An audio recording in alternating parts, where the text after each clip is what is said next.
வணக்கம். நம்மளோட உடல், ஆற்றல், மனுஷங்களோட எதிர்காலம் இதை எல்லாம் பத்தி நாம என்ன நினைச்சிட்டு இருக்கோமோ அதுக்கு மொத்தமா சவால் விடுற ஒரு வித்தியாசமான தத்துவத்தை பத்தி தான் இன்னைக்கு பார்க்க போறோம். இது எங்க இருந்து வருது தெரியுமா? நம்ம பண்டைய தமிழ் ஞானத்துல இருந்து தான். சரி, நாம எதை பத்தி எல்லாம் பேச போறோம்னு ஒரு சின்னதா பார்த்துடலாம். முதல்ல இப்போ இருக்கிற சிஸ்டத்தை இது எப்படி கேள்வி கேட்டதுன்னு பார்ப்போம். அப்புறம் சாப்பாடே இல்லாம வாழ்ற கலைனா என்னன்னு தெரிஞ்சுக்கலாம். அதுக்கப்புறம் தண்ணியில இருந்தும் நியூட்ரான்ல இருந்தும் எப்படி எனர்ஜி எடுக்க முடியும்னு சொல்றாங்கன்னு பாப்போம். கடைசியா இது எல்லாம் சேர்ந்து மனுஷங்களை எப்படி அடுத்த கட்டத்துக்கு, அதாவது விண்வெளிக்கு கூட்டிட்டு போவோம்னு சொல்றாங்கன்னு பார்த்து முடிப்போம். வாங்க ஆரம்பிக்கலாம். முதல்ல ஒரு முக்கியமான விஷயத்த மனசுல வச்சுப்போம். இந்த தத்துவம் சொல்ற ஒரு ஆழமான கருத்து என்னன்னா, நாம பார்க்கற இந்த உலகம், நம்மளோட உடம்பு, இதோட உண்மையான இயல்பு நாம நினைக்கிற மாதிரி இல்லவே இல்லையா.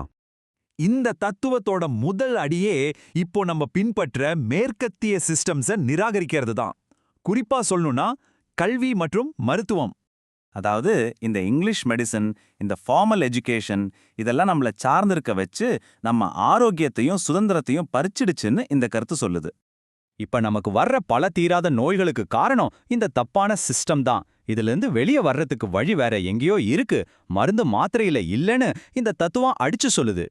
சரி, அடுத்ததா நாம பார்க்க போறது தான் இந்த தத்துவத்தோட மையப்புள்ளி. அதாவது சாப்பாட்டை விட்டுட்டு நம்மள சுத்தி இருக்கிற சூழல்ல இருந்தே நேரடியா உடம்புக்கு சக்தியை எப்படி எடுத்துக்கிறதுன்னு கத்துக்கிறது. இந்த கருத்தை சொல்றவர் ஈனியன். அவரே வெங்கடேஷன் ஒரு விஞ்ஞானியோட ஆராய்ச்சியிலிருந்து கத்துக்கிட்ட இந்த கலைய அவரே பயிற்சி செய்யறதா சொல்றாரு. அப்போ இதுல முக்கியமா நம்ம புரிஞ்சுக்க வேண்டியது என்னன்னா, காத்துல இருக்கிற நைட்ரஜன், ஆக்சிஜன் மாதிரி கண்ணுக்கு தெரியாத விஷயங்கள்ல இருந்தே நம்ம உடம்புக்கு தேவையான ஊட்டச்சத்தை எடுத்துக்கிற மாதிரி நம்ம உடம்ப மாத்த முடியுங்கிறது தான் இவங்களோட வாதம். இந்த எண்ணத்தை இன்னும் தெளிவா புரிய வைக்க அவங்க ஒரு கடுமையான உதாரணத்தை சொல்றாங்க. சாப்பாடுங்கிறது ஒரு அடிக்ஷன் மாதிரி, மனக்கட்டுப்பாட்டால அதை ஜெயிக்கணும்னு சொல்றாங்க. சரி, உடம்ப சாப்பாடு இல்லாம வாழ வைக்கிறது ஒரு பக்கம். ஆனா இதுல இன்னும் ஒரு சுவாரஸ்யமான விஷயம் இருக்கு. இதே மாதிரி சக்தி உற்பத்திக்கும் இவங்க ஒரு புது டெக்னாலஜியை சொல்றாங்க. அது என்னன்னு பாப்போம். இப்ப நீங்க பாக்குற இந்த படம் கையால வரைஞ்சது. இது தண்ணில இருந்து கரண்ட் எடுக்கிற ஒரு டிவைஸோட வரைபடம்னு சொல்லப்படுது. ஆனா இத வேலை செய்யற விதம் ரொம்பவே வித்தியாசமானது. இத நியூட்ரான் ஸ்டேபிள் எனர்ஜின்னு சொல்றாங்க. இது நம்ம யூஸ் பண்ற கரண்ட் மாதிரி எலக்ட்ரான் ஓட்டத்தை வச்சு வர்றது இல்லையா. அதுக்கு பதிலா மின்காந்த அலைகளை பயன்படுத்தி சக்தியை உருவாக்குறதுன்னு சொல்றாங்க. இந்த ஒப்பீடு வித்தியாசத்தை தெளிவா காட்டுது பாருங்க. நாம இப்போ எரிபொருளை வச்சு எலக்ட்ரான்களை ஓட விட்டு கரண்ட் எடுக்கிறோம். ஆனா இந்த சிஸ்டம் பொருள்களோட குவாண்டம் குணங்களை பயன்படுத்தி நேரடியா ஒளியையும் சக்தியையும் உருவாக்குதுன்னு விவரிக்கிறாங்க.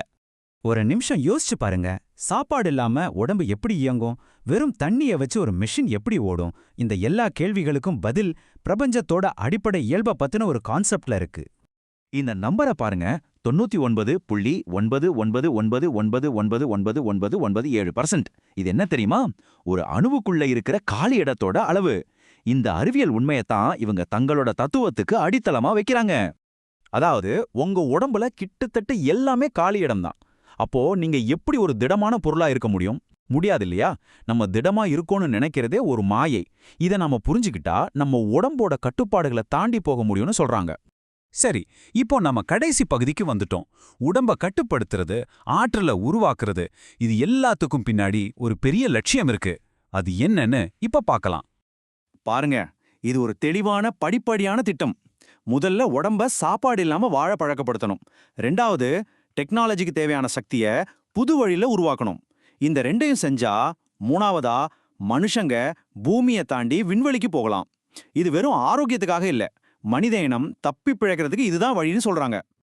ஆக கடைசியா அவங்க சொல்ற விஷயம் இதுதான். மனுஷன் விண்வெளிக்கு போறது தான் இயற்கையோட நோக்கமே. அது ஒரு பரிணாம கட்டாயம். அப்போதான் மனித இனம் அழியாம தொடர்ந்து வாழ முடியும்னு இந்த தத்துவம் முடிவுரைக்கு வருது.